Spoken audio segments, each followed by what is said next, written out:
Mayong gabi, Visayas o Mindanao, magandang gabi Luzon, magandang gabi Pilipinas. Magandang gabi ho sa lahat ng mga Filipino, mga OFW saan mampanig ng mundo. Pataplok ho! I-awards, ubusin yata ni Tambaloslos at ni Ngagba yung pira ng bayan, ni Mal talaga oh. Magandang gabi ho sa lahat ng mga Skunians, Duterte diehard supporters, Bantag supporters, sa lahat po ng mga KOJC, mga tutubo saan mampanig ng Pilipinas. Gandang gabi sa inyo. At maraming salamat po sa mga walang sawang nakasubaybay sa Bisdak Pilipinas. Maraming salamat sa mga silent subscribers and followers ng Team Bisdak Pilipinas. Mabuhay po kayo. Team Replay, maraming salamat sa palaging nagre-replay ng mga video natin. Thank you so much sa inyo. Aba, siyempre maraming salamat sa mga nag-super thanks. Thank you, mabuhay po kayo. At sa mga magpaso-super thanks po, maraming salamat din in advance. Thank you so much ha. Naman! At siyempre, makialam, makisawsaw sa atin dito sa Bisdak Pilipinas. Meron pong comment section dyan. Pwede po kayo magkomento. Malay natin, kayo na po ang next na babasahin natin sa Bisdak Pilipinas. Mahalaga po ang komentaryo publiko. Makialam mo tayo ayon po kay Glinda Gadyali. BBM, resign now! Ayaw mag-resign eh. Tigas ng panga. Sabi na naman ni Remy Delehenyo, totoo naman po, malaki ang pinagbago ng Pilipinas. Malaki talaga. Magugulat ka talaga, ang daming adiktus, binidiktus. Na pati mangga, magnanakaw. Mga magnanakaw pala. Yung iba, nasa crocodile farm. Sa Batasan Complex, dami, nakakurbata pa. Ayan, ang nangyari sa Pilipinas. Alam mo, sa totoo lang, pag narinig ko ang boses ni Marcos, nasisira ang araw ko. Marami talaga nabubuisit dyan eh. Budol-budol kasi. Sinungaling! Manruroko! Ayan oh. Galit na galit si Ma'am Remy ha. Inom tubig, baka ma-high blood. Hoy, sabi ni Arlen, Palon, ang tagal naman Bisdak, 2028 pa yon. Kasi sabi ko ba, magla-live muli ako pag presidente na si Inday Sara. Bakit na pabuti natin ng 2028? Pwede naman bukas. Ngayon naman talaga. Di ba, malay natin, no? Masubrahan. Masubrahan sa pulburon. Presidente si Inday dyan. Sige pa niyan! Sabi naman ni Maria Cristina Girulaga, PBBM, baba ka na lang kasi di mo kaya pamunuan ng Pilipinas. Ang kapal nga ng panga. Hindi yan, bababa. Ni Malo, pagalitan niya ni Palaka, magka-black eye pa yan. Anong pag-asa natin? Pulbos pa more. Sabi ni Winston Padillo, pabayaan mo sila, takihin sa puso sila. Buang mga yan. Huwag naman ganun, sir. Ayan na, sa lahat po ng gustong makisali sa Bisdak Pilipinas, magkomento. Malay natin, ikaw naman ang susunod na bida. At sa mga bagong pasok, baka naman pwedeng pa-subscribe, pa-like, pa-share. Ang ating video, malaki pong tulong po yan sa Bisdak Pilipinas upang ipagpatuloy po ang ating laban para sa bayan. Tara na! Bisdak na! Ni Malo, ubusan ho talaga ito ng pira ng bayan, yung words. Hoy mga Pilipino, gising! Hoy! Gising! Ang 80-80, ang uubog. Iwem pa rin. Bisdak ngayon! Ito po ang ating pag-uusapan ngayon sa Bisdak Pilipinas, Bolilyaso. Bolilyaso ang 90 billion ni Tambaloslos para sa tropa niyang mga buhaya. Hindi na ho yata ito mabigay pa dahil tudo tanggi na si Ngagba. Iyak. Minimal, ito pa, hindi natin magustuhan po itong balitang ito. Gobyerno, may utang sa pamilyang Romualdez. Bakit nagkaganon? Magsasauli ng 3.5 billion pesos ang gobyerno at may kasama pang interest na kita umano. Saan yun? Nagagi na. Di tayo pa may utang sa pamilyang Romualdez? Wow! Department of Budget of Management, 11 trillion ang ni-request na national budget ngayong 2026. Naman, nahiya pa kayo. Gawin nyo pong 20 trillion yan. Ang kapal naman ng mga mukha na ito. Hindi pa nga po tapos yung gaan na puro blanco. Hayan, budget na naman. Kakatapos lang ng eleksyon, budget na naman. Hindi pa alam kung ano na po ang nangyayari sa GAA, 6.3 trillion. Budget na naman. Wala namang proyekto. Ito, hinahanap natin na flood control projects ni Ngiwem. Nakita na nasa Mindanao. Kalokohan po yung flood control projects ni Ngiwem, yung hagdanan, papuntang kamatayan. My God! My hate drugs. Patoplok po mga kababayan ko. Unahin na po natin itong pagkabulilyaso ni Tambaloslos tungkol sa 90 billion pesos na para sa tropa niyang mga buhaya. Bistado po dito guys ni Toby Tiangco. Pakinggan po natin mga kabisdak. 90 billion pa na naka-hold kasi talagang hinihigpitan yun. So, pinipressure nila ako na i-release yung mga infrastructure projects for conditional release. Sabi ko, hindi po pwedeng i-release yan. Kasi nga, tinitignan pa kung yan ay mga legit projects. Yeah. But sir... Ang sabi nila sa akin, nung dalawang umausap sa akin na pinapunta ni Speaker, pero naipangako namin yan, paano yung mga pumirma ng impeachment. So, nag-report ako kay Presidente, sir, kung ako, checkin muna natin kung legit yan. Pero pinipressure ako, ang sinasabi nila, yan daw, ipinangako nila. Ang sagot sa akin ni Presidente, wala tayong pinangako ganyan. So sabi ko sa kanya, sir, ito na yung sinasabi ko. Ginawa na impeachment so that they can pressure the executive na pinapirma namin itong mga to para ma-release yung mga conditional release. So ibig sabihin, binenta nila yung political capital ng Pangulo. Ayan, nagtablahan ang magpinsan ngagba at Tambaloslos. Tingnan mo naman talaga, bulilyaso kayo sa 90 billion na yan. Ito na po yung kasagsagan ng impeachment labang kay Vice President Inday Sara Duterte. Naningil na yung trupa ni Tamba, na 90 billion pesos na infrastructure project na mapunta sa kanila, mapunta sa mga pumirma sa laban sa impeachment ni Vice President Inday Sara Duterte. Ang problema, itinanggi man ni Ngiwem na wala umano siyang alam dyan. Wala siyang sinabi na merong 90 billion pesos kapalit ng mga pirma ng mga buhaya. Patay ka dito, Tambaloslos ka. Ano po yung 90 billion infrastructure? Liunawin natin yung binanggit po ni Toby Tiangco, 90 billion pesos para sa mga trupa ni Tamba na pumirma sa impeachment labang kay Vice President Inday Sara. Yan po ay proyekto sa mga sa mga kongresista na sumuporta sa katarantaduhan ni Tamba. Ngayon, hinahanap na po ngayon ng mga buhaya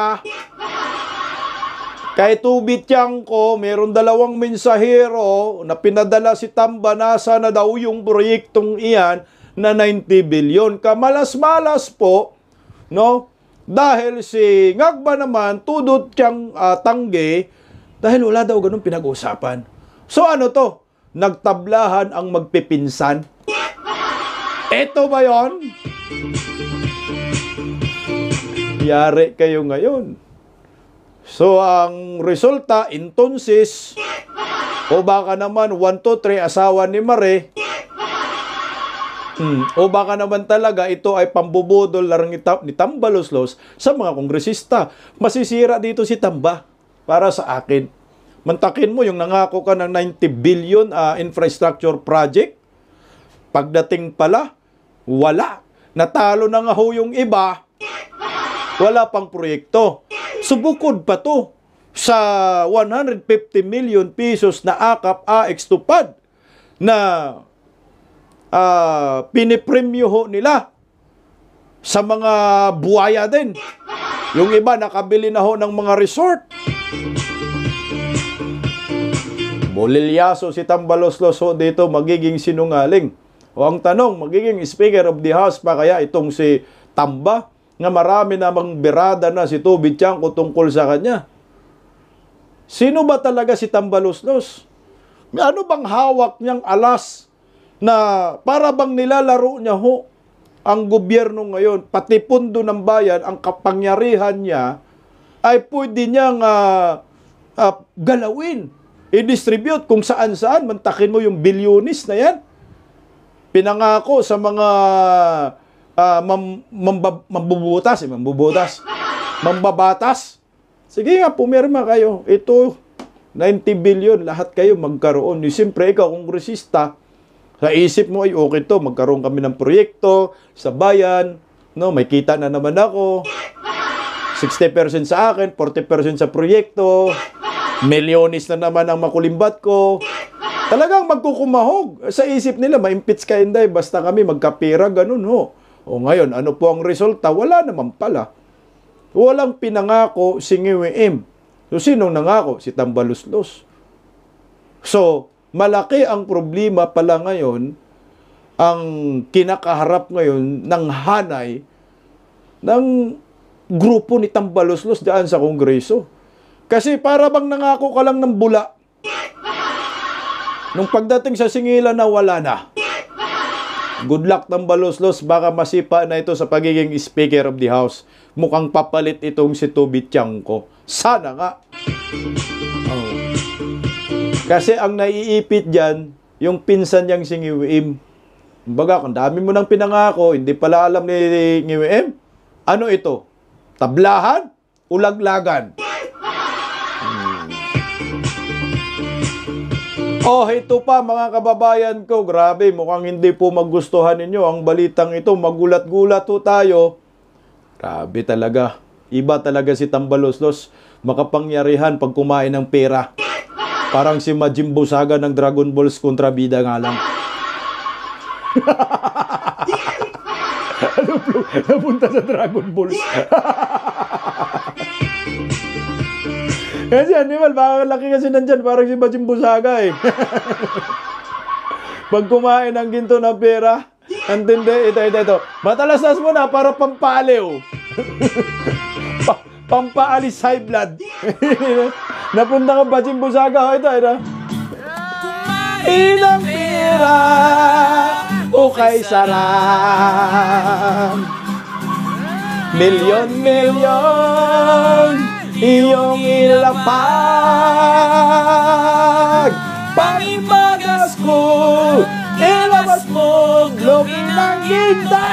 Yawards, aking isusumbong.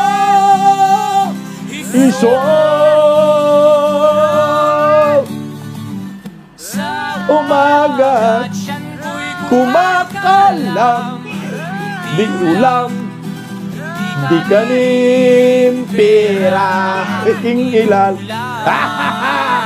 Hey! Kumain ng pera, ukay sarap. Milyon,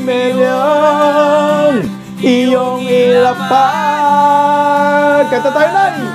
Ang imagas ko, ilabas mo, looking ng ginto. Ingisosoba.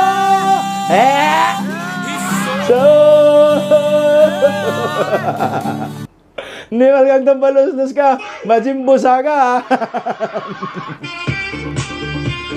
Siguro dami ng pira talaga nitong taong ito, no? Grabe, oh. Hindi ka ba na high blood dyan, Tambaloslos? Hoy, tigil mo na yung kapirahan dyan. Alam mo, yung pera, hindi yan nadadaan sa libingan eh. No? Kaya mamatay ka sa lupa talaga eh, baon. Yung iba, kahirap-hirap, sunugin pa eh. Kremit. Walang kasawaan. Oh, heto na. Ang bihira, guys. Ang tindi ng balitang ito. Lumalabas tayo pa may utang sa pamilyang Romualdez. Grabe, ito talaga yung sadyaho nila. Manguha ng pera.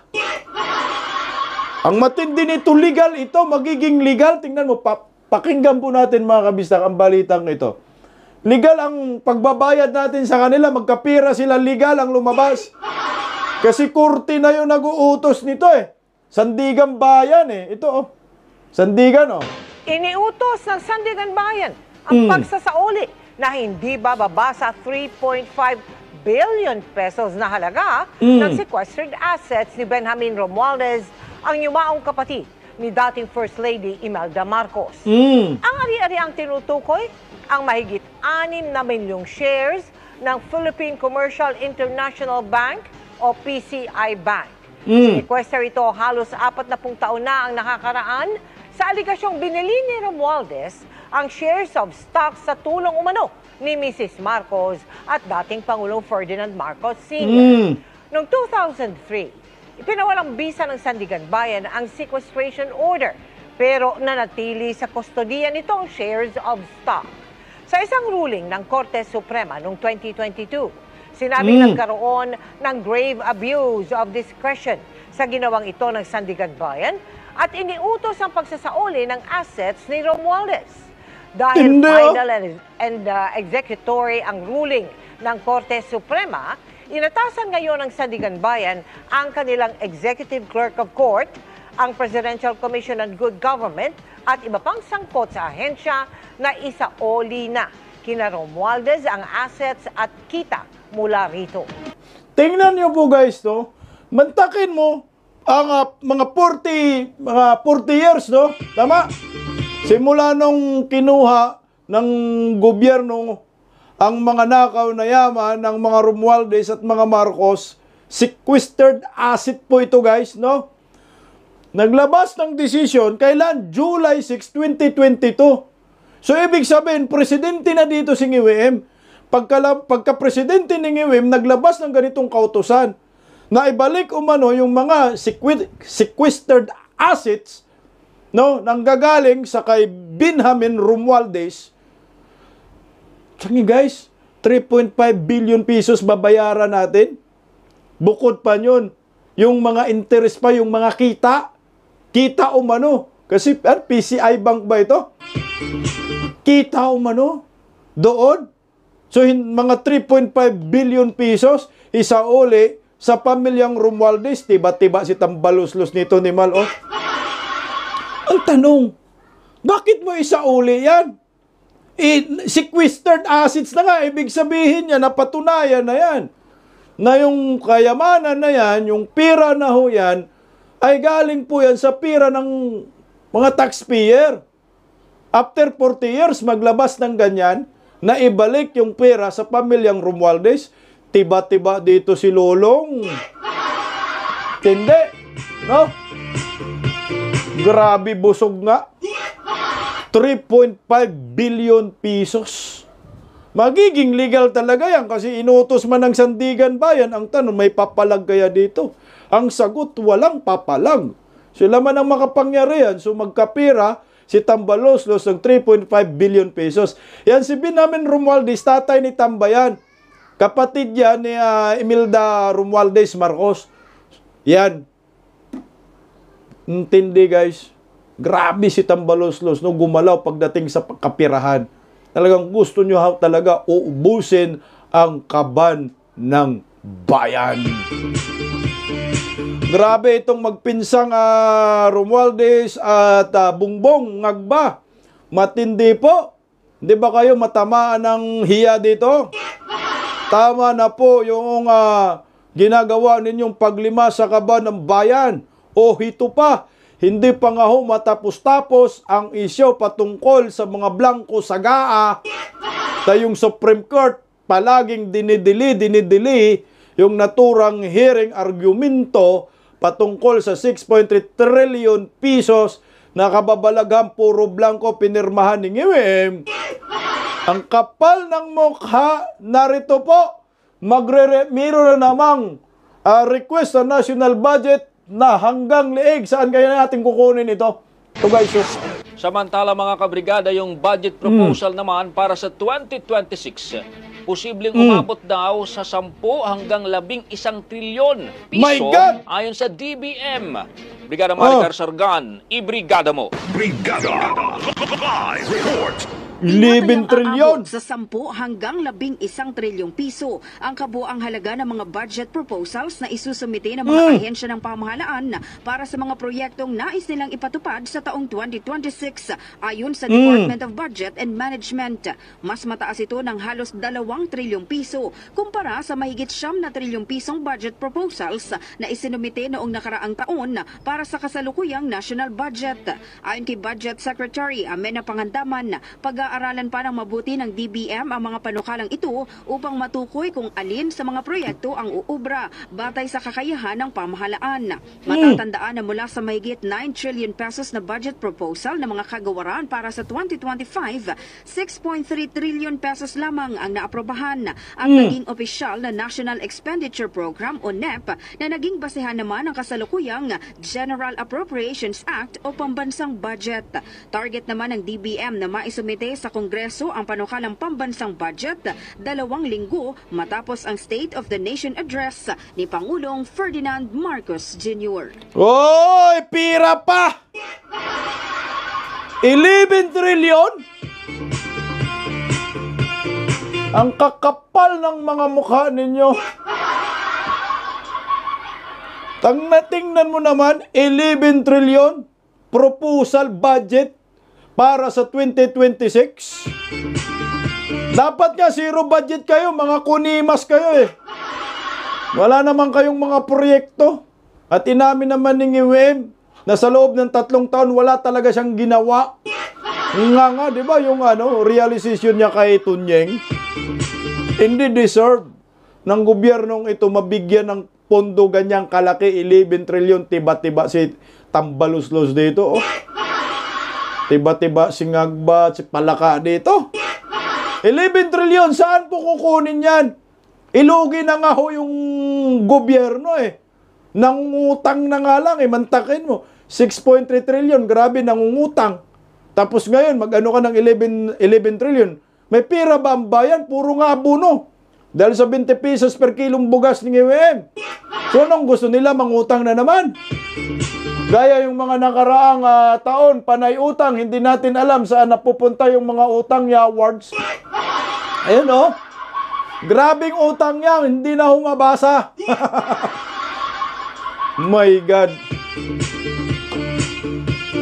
Siguro bago po kayo magpasa ng ganyang panukala, ayusin niyo muna yung GAA. Hanapin po muna natin yung mga kapirahan. Yung Maharlika Investment Scam, nasa na yun, yung awards. Bilyon-bilyon po yun sa SSA, sa PhilHealth, nasa na yun, my God.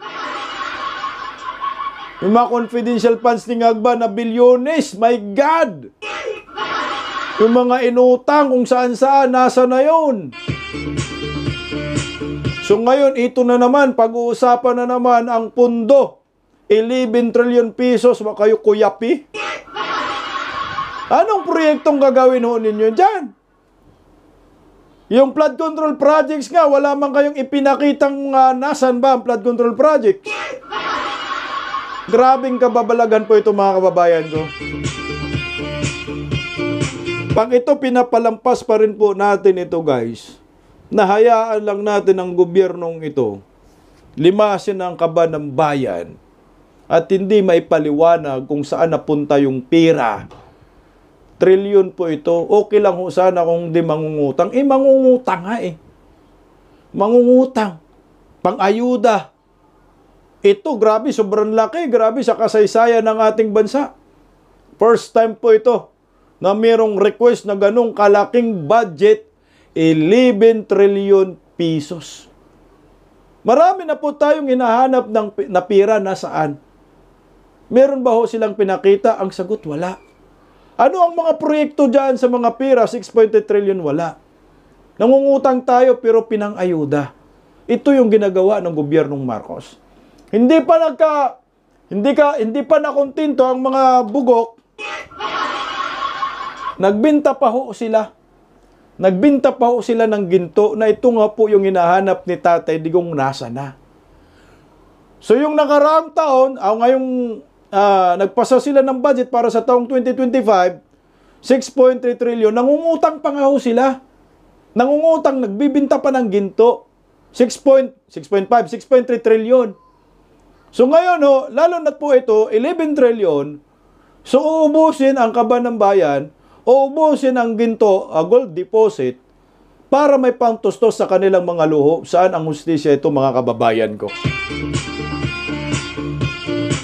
Para sa akin, guys, linisin muna nila yung GAA, ipaliwanag muna nila kung saan napunta yung pera, bago po sila mag-usap muli yung pondo-pondo na 11 trillion. Grabe, kakatapos lang ng eleksyon. Ang nasa utak agad ng mga nasa gobyerno yon ay pera na naman. Ang problema dyan, yung pera na yan, hindi nila pera. Pera po nating mga Pilipino. Na until now, hindi natin alam saan napupunta ang mga pera. Trillions of trillions, billions of billions po yung hinahanap po ng maraming Pilipino. Hindi po nila maipaliwanag. Lalo na po yung flood control projects. Nasaan ang mga yun? Hito na naman, 11 trillion pesos. Tingnan mo, yung flood control projects po, guys, ay 500 billion pesos. Hinahanap ng maraming Pilipino yan. Nasa niya awards. So ngayon mag-uusap na naman tayo ng pondo 11 trillion, malamang sa malamang may flood control na naman dyan. Ito, meron po tayong nakitang flood control ng IWM na nakita sa Mindanao. Yung flood control nga yan, low budget, dahil kinurakot ng mga buhaya. Ang tindi ng flood control na yan, hagdanan papuntang impyerno yan. Nga mo, ngimim, oh. Magsaka ka na dapat huwag ka nakainom. Drink responsibly. Akyat ka daw, nang hindi nakainom. Sus ko, ginoon niya awards na yan, oh. Ang inumin na yan. Yan! Grabe, ang tatalino ng nasa gobyerno, no? Oh, nice ka view, guys ba? Nice ka din tambay. Pagbaba mo Labi na dyan. nagdan bitaw tanawa. Isa ka tikang niyo dito sa kahulog dahil. Grabe ka tok-tok nagdan. Tok-tok mo lang. Mura nga gasungkod. Ang tangingot to ng nasa gobyerno ngayon. Okay tingnan na siya mo. patoros. Mga kamot na ni kay Kwan man. Tindi, oh. Ang dana ng flood control, ganyan ba yan? Magnawag ni mo hulog yung kadali ba? No? O ano na? Yung dali ka manawag diri. Hawid, dapat nakahawid ganyan sakto. Grabe ka tok-tok oh. Sus. Hulog mo na daan niya. Grabe ganyan ang kontraktor. Ang tindi ng Okay utak naman ng siya siya. IWM Budget dito. nil oh. Sanay siya. No. Sige dong, boom! Balik muna natin kunti. may flood control nga, oh. Tingnan mo, ah. Ang tindi ng flood control ng IWM. Kunting pagkakamali mo yan, bagsak ka dyan. Ganyan ang mga utak na sa gobyerno ngayon, utak kamahong. Ang sabi po dyan, pinosman yan sa GMA, yan daw ay hagdanan papuntang kalangitan. Stairway to heaven.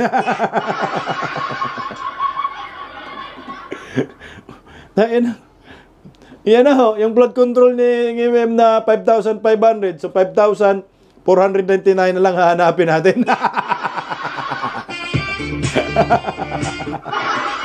May isa na eh. Ang tindi ng amats ng gumawa nito, guys. Mana kay ngagba.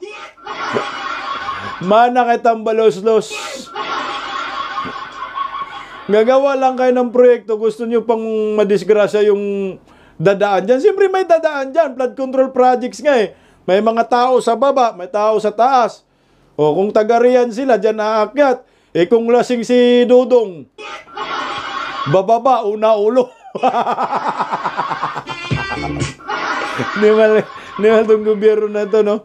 Wala na nga ang project, sablay pa. Yan na nga lang ipinagmalaki sa flood control project sa 5,500. Isa. 5,499 na lang hanapin natin. Yan, ang sabi ng GMA News, hagdanan o rock climbing? Sabi dito, napagapang ang isang netizen nang subukan niyang akyatin ang hagdanan na matarik sa isang digi sa gilid ng ilog sa barangay Tablon, Cagayan de Oro City. Low budget ng animal na to, no? 500 billion, yan yung resulta. Kwento ng netizen na si Sir Tating, dumayo siya sa lugar noong Mayo 14 dahil aparte siya ng site visit caravan sa mga construction site nang mapansin ang hagdanan. Napansin niya ito pero hindi niya raw alam kung public o private property ito. Ayon naman sa ulat ng GMA Regional TV ng Mindanao, ipinahayag na DPWH Region 10 ang parte ng Package 1 ng flood control structure sa gilid ng Umalag River para raw ito sa mga tauhan na nagmumonitor sa dike. Gago.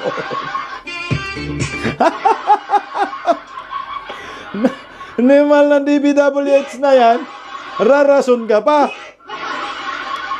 Kahit yan para yan sa mga tauhan. Merong mga residente dyan dadaan, anong gusto mo? Aakyat, kailangan may tali?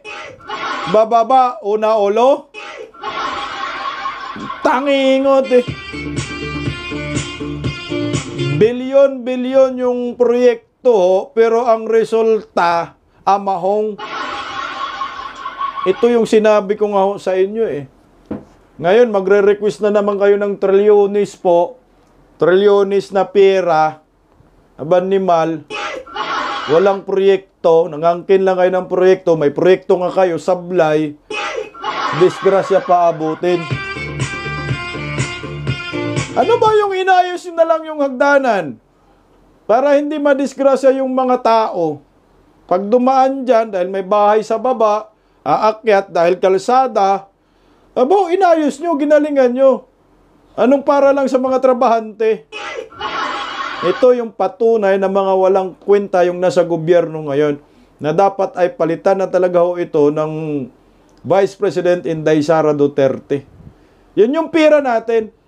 Pera nating sinayang lang. Dapat nga ho yan inayos para mapakinabangan naman kahit papano, kahit flood control yan, ng mga taxpayer.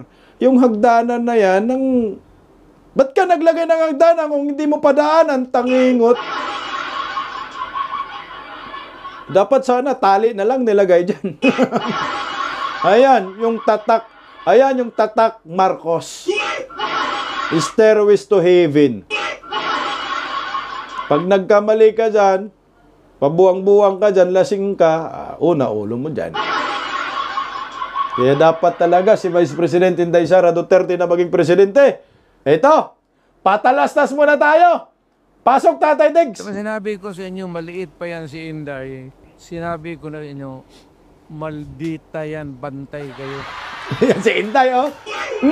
So, nakita nila nagbugbog ng pulis. Black eye talaga. Hindi lang yun. Yun ang si Inday, oh. Cute na cute, oh. Yung nakita lang ninyo sa TV, maraming binugbog yan, mga driver namin. Buang talaga yun sa inyo. Ang galing ng gumawa. Maswerte kayo kung yan ang sunod sa akin. Hindi, maano yan si Inday. Bright, smart, pero mainit ang ulo. Ayan o. Matapang talaga si Inday Sara. Kaya, Day, pag ikaw nagiging presidente, Day, yung mga buhaya talaga sa Kongreso, Day, unahin mo na, Day, grabe, intindi ng pasakit sa bayan. Pakulong mo si Tambaloslos, pakulong mo si Ngagba, ubos yung kaba ng bayan, Day. Palakpakan natin yung gumawa nito, guys. Ayan po, mga kababayan ko, kailangan po natin ng Duterte family para matusta ang lahat ng mga buhaya. Patalastas muli tayo! Tingnan lang. Ito, paborito natin to. Ihawin mo yan, Day.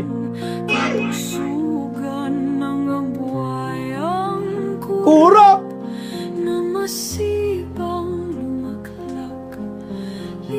Tunin mo. Palike and share, guys. Ang bayan sa mga salot na bangag. Mr. Chair, yes or no? Davao style.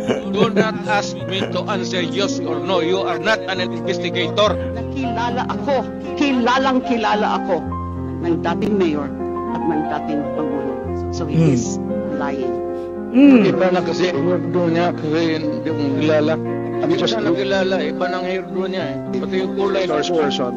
Dahil di Saba. Hindi po ako na-satisfy doon sa sagot ni Mr. Duterte. Ay, wala na yan. Si Aknetcher, laglag na yan.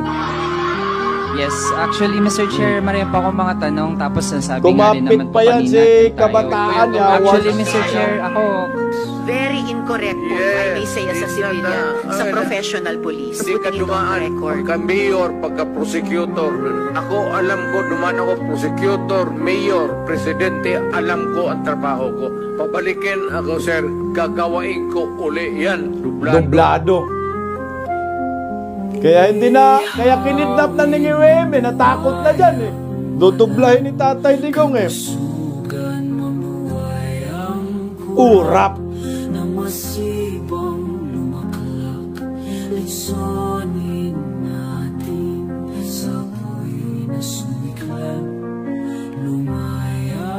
Ang bayan sa mga salot na bangag. Salot na bangag. Ito vlog, guys, ha? Sabi nating insider.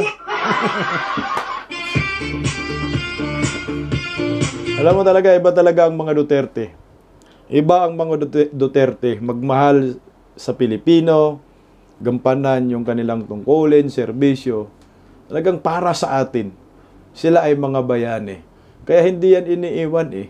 Kahit anong paninira, ni Tambaloslos, impeach Inday Sara, kinidnap si Tatay Digong. Ano ang resulta? Kumapit pa rin ang mga Pilipino at naniniwala pa rin sa Duterte type of leadership na hinahanap pa rin natin hanggang ngayon na hindi po natin nakita sa Marcos admin sa loob ng 3 taon. Bagkos nagkagulo ang Pilipinas, napaka-toxic ng Pilipino ngayon, Pilipinas ngayon. Promise, ito na yung pinaka-toxic na administrasyon sa kasaysayan ng ating bansa. Sunod sa kanyang tatay. Pag Marcos, pahira po talaga. Kaya sana matuto na po tayo, wag po tayo magpabudol. Tayo mga Pilipino. Likas kasi sa atin ang parang, sige, patawarin natin. Binubugbog ka na, pinapatawad mo pa rin. Ninakawan ka na, okay pa rin sa'yo. Ano ba ang next? Ano ba talaga tayo? Mga kababayan ko, sumali po tayo sa diskusyon dito sa Bisdak Pilipinas. Makialam. Magkomento sa comment section. Pabasahin natin yung inyong mga komento. Mahalaga po ang busis ng bawat Pilipino. Sa mga bagong salta, baka pwede pa-subscribe, pa-like, pa-share. At pa-pindot ang inyong notification bell. At sama-sama po tayo dito sa Bisdak Pilipinas. At maraming salamat sa mga walang sawang pagsuporta sa Bisdak Pilipinas. Mga kababayan ko, bago po tayo magpaalam, see you po muli bukas. Pakinggan po muna natin ang awitin ni Miss Ana Rivera. Namimiss na po natin to, no? Kasi wala po tayong live. Kinakanta natin to sa live natin, mga kabisdak. Sabay-sabay po natin kantahin ang awit ni Miss Ana Rivera para ho sa mga Pilipino at kay Tatay Digong. Bisdak Pilipinas, God first. Kantahan po natin mga kabisdak. Ay, hindi pala yan, sorry. Tatay Digong pala yan. O, ito. Pataplok. Bayang Sinilangan, Bayana Rivera, handog para kay Tatay Digong.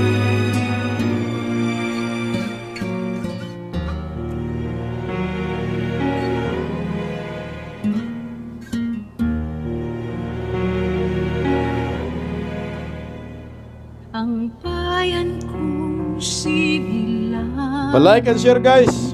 aking mahal, aking dangal, kailan may di ka iiwan, magpasawalang hanggan. Sabayan po natin. Pagtangis at pagdurusa ng bayan kong sinisinta, araw-araw ay dalangin, laya'y mabasa atin. Toros, sabay-sabay. Pilipinas kong mahal, damdamin ko'y sinisigaw, galaw ng bawat sandali, ikaw ay aking babantayan. Mahal kong Pilipinas, ika'y paglilingkod hanggang wakas. Tanging hangad ay kalayaan ng ating bayang sinilangan.